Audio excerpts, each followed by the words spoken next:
नमस्कार. आपण पत्ताकोबीची भाजी करीत आहोत. हिरवागार असा आपण पत्ताकोबी घेतलेला आहे. आता तो आपण बारीक चिरून घेत आहोत.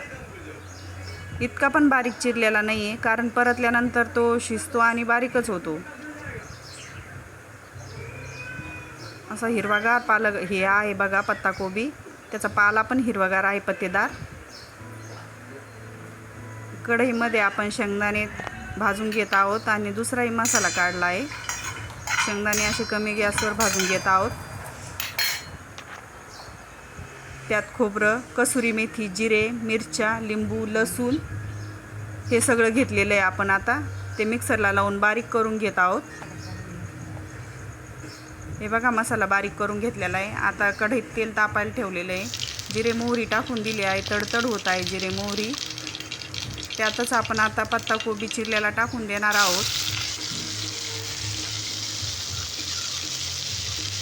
सगळा पत्ताकोबी टाकल्यावर हळद टाकत आहोत. त्याच्यावर हळद तेलात नाही टाकत आहोत, कारण त्यात थोडंसुद्धा पाणी नाही, त्याच्यामुळं काय नाही, तेलात कोबीत ती परतली जाते. त्यावरून हरभऱ्याची डाळ टाकत आहोत. थोडी चांगलं परतून घेत आहोत. आता चांगलं एकजीव होईल ते असं आणि परतल्याही जाईल.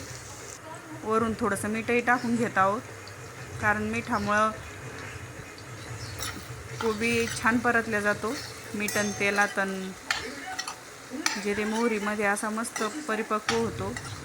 आता लगेच मसाला टाकून देत आहोत आणि त्याच्यावरून गरम केलेलं पाणी टाकत आहोत.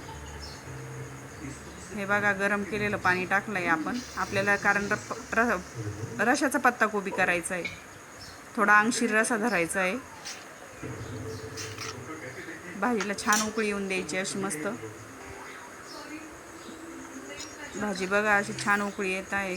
पत्ताकोबी पण छान शिजून निघत आहे. अगोदरच मीठ टाकल्यामुळं काही, आता आपल्याला फक्त वरून लिंबू टाकायचं आहे. हे बघा लिंबाचा रस असा मस्त पिळून घ्यायचा आहे बघा छानपैकी. बघा भाजी तयार आहे पत्ताकोबीची. एकदम छान भाजी झालेली आहे बघा. सगळ्यांना आवडेल अशी माझ्या चॅनलला नक्की लाईक करा.